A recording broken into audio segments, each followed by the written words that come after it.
Brian, to you. Thank you, Bishop, and good afternoon to everybody, and good morning to maybe a few of you. I'd like to talk about 4 areas that I think would be helpful. Number 1 is, what are potential goals that one might consider in deciding whether to use the bankruptcy process that Marie just went through? Second is, who are the types of personnel and decision-making processes that might benefit you in deciding whether to take advantage of the bankruptcy process to reach the potential goals you have? So personnel and decision-making, number 2. Number 3 is preparing for that decision and the types of facts and evidence that you probably would want to gather to decide whether to go into bankruptcy. And then number 4, might there be a new way? And as you can see, I'm not touching on how it is to live in bankruptcy, which Marie talked about, and I know Archbishop Hebda will spend some time talking about.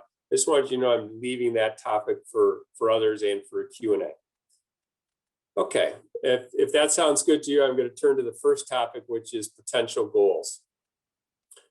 Many dioceses have articulated why they went into bankruptcy and what they thought were important goals to try to achieve. I just want to list some of them.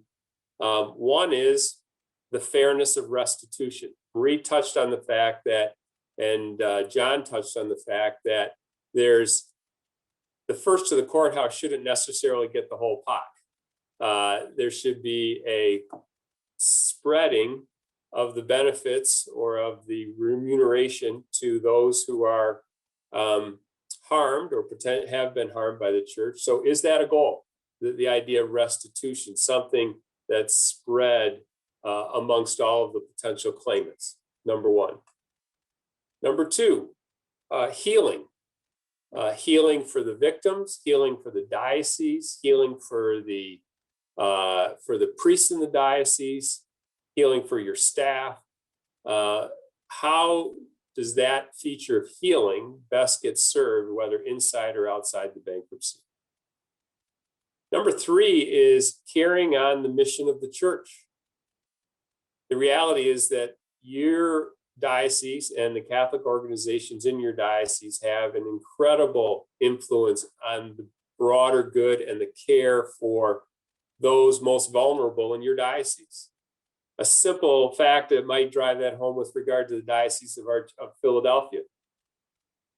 The total revenue and expenditures of Catholic and Catholic-related entities in the Diocese of Philadelphia in the year, I think, 2018, is equal to the total general fund of the whole city of Philadelphia.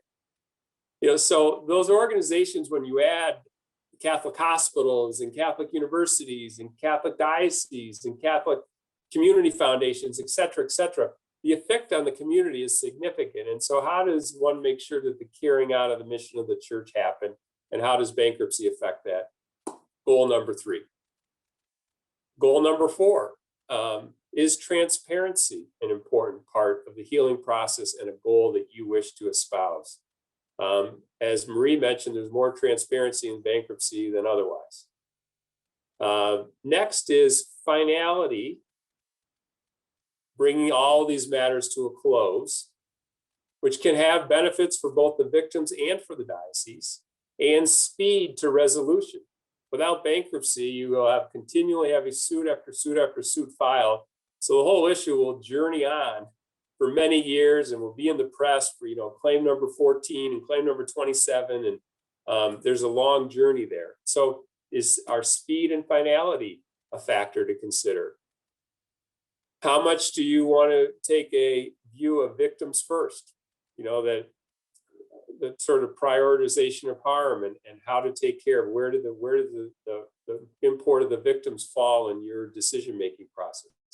So these are goals that have been articulated and evidenced in decision-making in other dioceses which have gone into bankruptcy. I'm confident I haven't covered them all, but just to give you a sense of things to maybe think about in deciding whether bankruptcy is appropriate or not. Those are potential goals. So how do you think about and go through the decision-making tree? Well, I would say in the simplest of terms, you need to have the right people around you and the right decision-making process, those two areas. So who are the right people? Well, obviously it's who you decide, but do you want a quarterback, so to speak, that sort of is day-to-day point on these throughout the process? And who might have the range of skills to be the quarterback? Someone with financial acumen, somebody with empathy, somebody with experience with the court systems, potentially somebody with bankruptcy experience, potentially somebody that's well known in the diocese, potentially somebody that's engaged with Catholic entities throughout your diocese. You have to decide whether you want a quarterback. Is that a priest or not a priest? Questions for you to decide. Two is Marie laid out what I'm sure was some multitude of foreign words, estate as a bankruptcy concept. Who are the lawyers that you're going to rely on? And the lawyers who have been your lawyers in the past, are they the lawyers that are right for deciding the go forward process? Those lawyers may have been advocating a course of action that's completely different than a bankruptcy course of action. Can they pivot? The bankruptcy lawyers you're going to face who represent all the claimants are seasoned, nationally known, active, and experienced. Do you have the right team to go against them in your diocese? Or do you need to augment that or substitute that with others? Just a question to work through. There will be a multitude of sources of information coming forward. Who is the source and where are the sources of information for communication by you? Who's your spokesperson? Are you your spokesperson? If your spokesperson is other than you, is it clergy? Is it not clergy? Who would be the appropriate person to speak to the press, to speak to those victims, to speak to Catholics who are concerned, to speak to the priests, to speak to government officials? Who is your team for communicating? And then there are third-party consultants that you'll for sure want to think about bringing in to help you with decisions, reviewing what your asset bases are. What assets do you have? And we'll go into that in a minute. What's insurance? Do you have insurance? Do you know if you have insurance? Can you find all the insurance you have? Because all these claims are from 30, 40 years ago.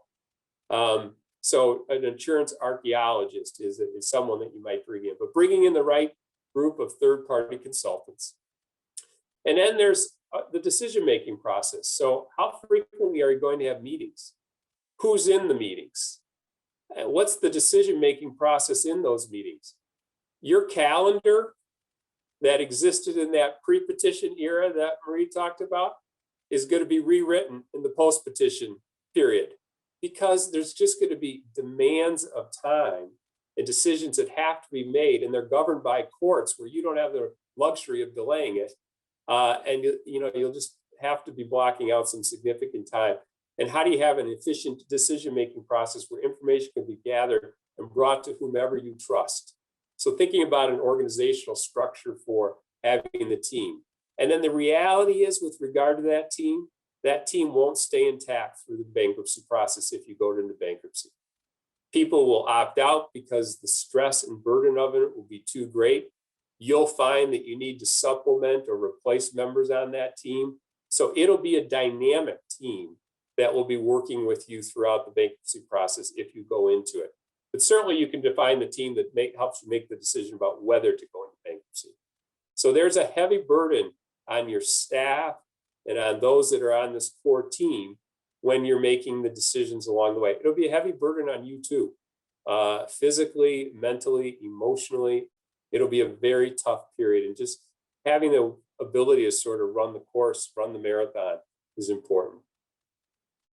So I've talked about potential goals, having the right decision-making process, the right personnel, whoever you deem appropriate to help you. And then how do you go through the decision-making process now that you've got everybody, so to speak, in the room and ready to go? Here's some things to consider. And I think that one thing Marie could say from her analysis of the 12 bankruptcies so far, wherever we're at, is none of them are the same.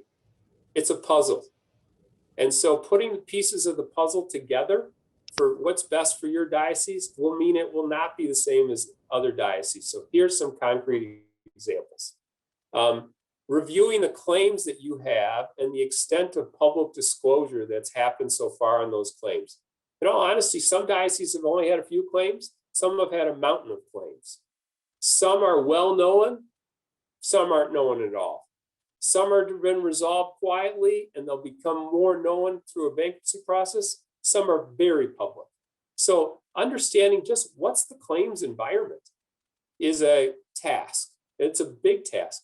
We actually had just a sheet of paper that was about 10 feet by 12 feet that laid out a multitude of information on some spreadsheets. They had to have it specially printed just to digest the magnitude of where we were on what we thought were all key elements on these various claims. Second is understanding the financial resources. When Marie talks about the estate, those are the assets that you have.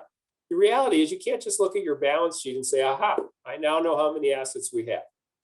Because on your balance sheet will be simple things like cash, investments, real estate. But when you get to real estate, it won't be valued at fair market value. What's the value of your cathedral? It'll be valued at a book value or a depreciated value. And so it doesn't really reflect the exact value. You'll have insurance.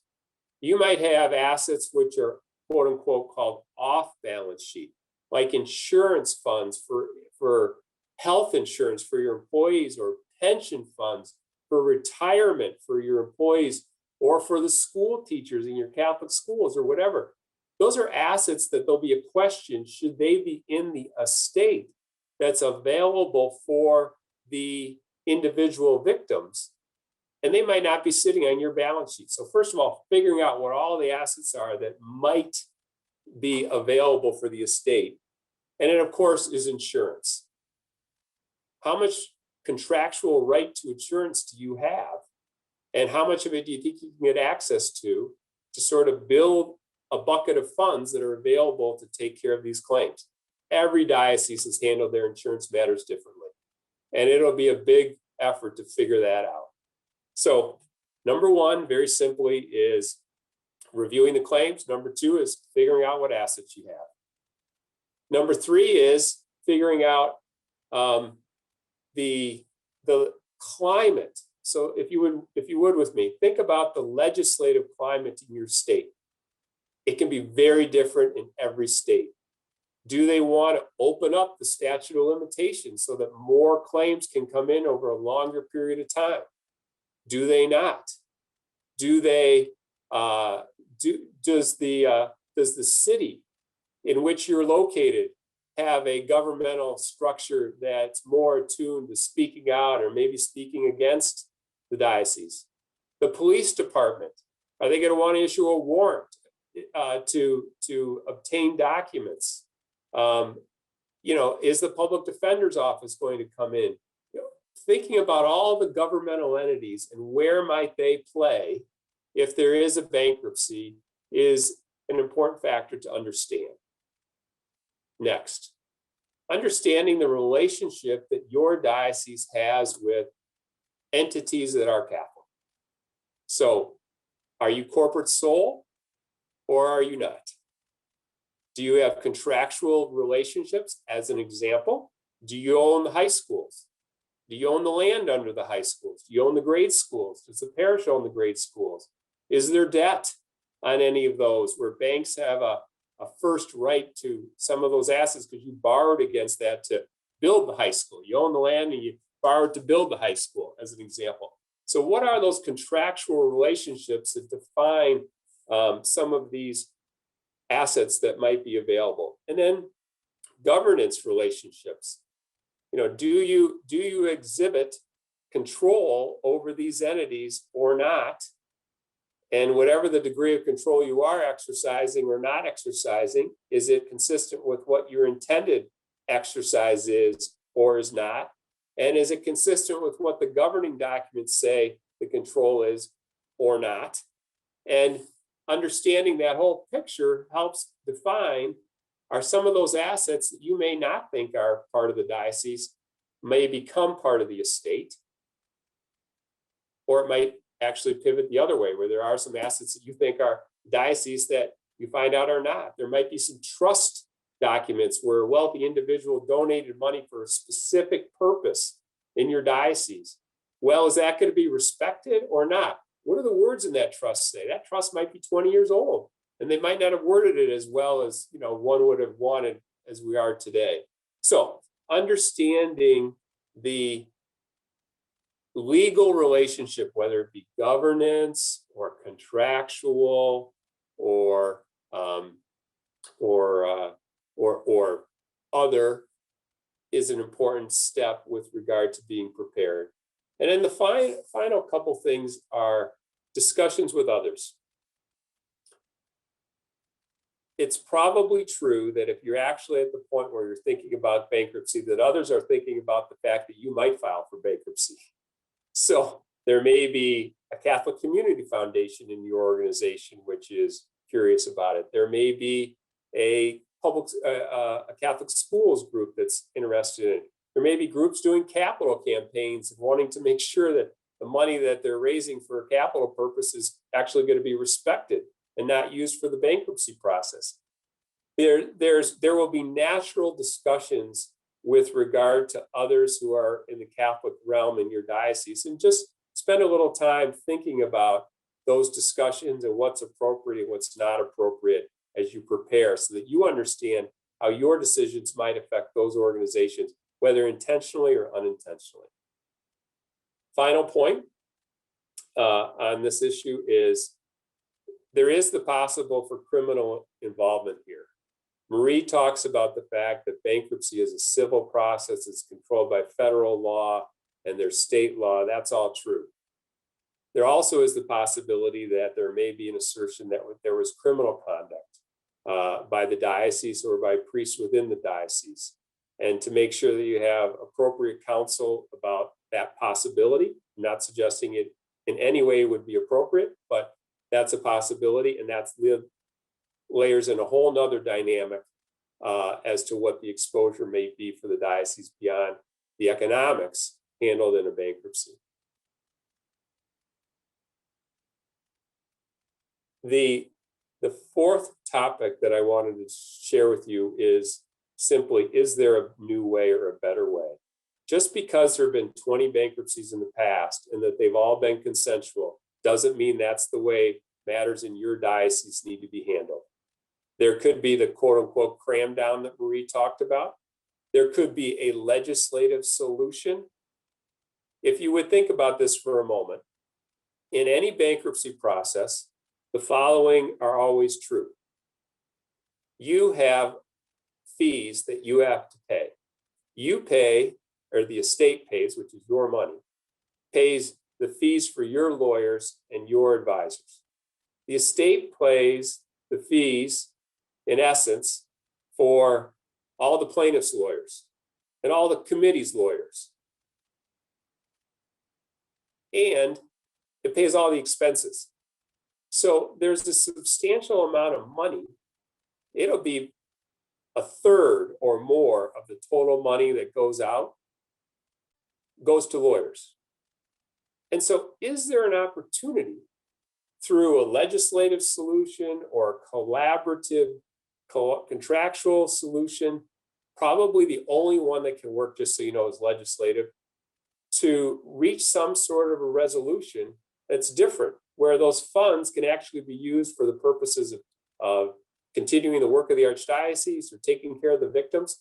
I'm just saying, allow yourself to be open if someone suggests an alternative method for resolving all the claims. It isn't cookie cutter, and there are opportunities for something different. Thank you. I hope that was helpful, and happy to answer questions during the chat or thereafter.